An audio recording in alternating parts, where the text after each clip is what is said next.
বলছেন যে প্রথম আলো, ডেইলি স্টার জ্বালিয়ে পুড়িয়ে সরকার করে দিতে হবে, তছনছ করে দিতে হবে। শিক্ষিত তরুণ প্রজন্মের, প্রগতিশীল তরুণরা যদি এই ধ্বংসের কথা বলে, প্রকাশ্যে যদি নাশকতাতে উস্কানি দেয়, তাহলে তো দেশে বিশৃঙ্খলা লেগেই থাকবে।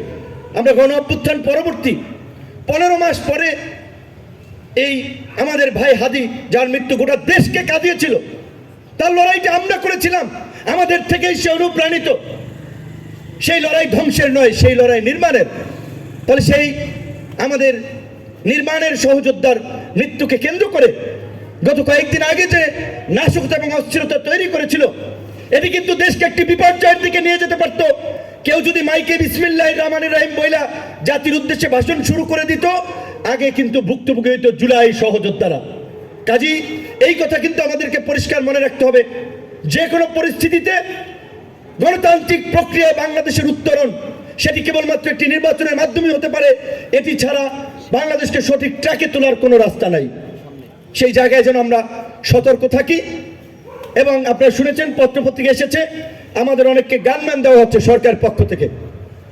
যেই সরকারের আইন শৃঙ্খলা বাহিনী প্রকাশ্যে পোশাক পরিহিত অবস্থায় অফিসের সামনে পিটিয়ে মারে, সেই বিচার না হওয়া পর্যন্ত ওই সরকারের গান দিয়ে নিরাপত্তা দেওয়ার উপরে থু মারি। আমরা পরিষ্কারভাবে বলছি, 29 আগস্টের ঘটনায় বিচার না হওয়া পর্যন্ত আমার গানম্যানের দরকার নাই, আমি গানম্যান নেব না, আমি প্রত্যাখ্যান করছি। এবং সরকারকে বলতে চাই, গানম্যান দিয়ে গুটি কয়েক ব্যক্তিকে নিরাপত্তা দিয়ে দেশকে নিরাপদ করতে পারবেন না। গোটা দেশের মানুষের নিরাপত্তায় সরকারকে ঢেলে সাজান, আইন শৃঙ্খলা বাহিনীকে ঢেলে সাজান। অন্যথায় প্রার্থীদের নিরাপত্তা দিলেন, ভোটাররা নিরাপদ বোধ না করলে তো কেন্দ্রে যাবে না। এবং আমি পরিষ্কারভাবে আপনাদেরকে বলতে চাই, আমার উপরে এই সরকার আমলে যে আক্রমণ হয়েছে, সেটি আপনারা জানেন পুলিশ এবং সেনাবাহিনীর পোশাক পরিহিত দুর্বৃত্তদের দ্বারা। এই ঘটনায় যেহেতু 30 কার্য দিবসের নোটিশ জারি করে 4 সেপ্টেম্বর থেকে এখন পর্যন্ত বিচার করে নাই, তার মানে এই ঘটনায় সরকারের মৌন সমর্থন রয়েছে। এবং যদি বিচার না হয়, তার জন্য দায়ী থাকবে সরকার। এবং আমি এই ঘটনার জন্য ডক্টর ইউনূস এবং তার উপদেষ্টা পরিষদকে আমি দায়ী করব। তাই আমি আবার বলছি, আমি গানম্যান নেব না।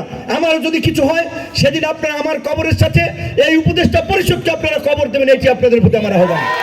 আসসালামু আলাইকুম। যেহেতু মাগরিবের আজান পড়ে যাবে, এই জন্য আমি শেষ করলাম।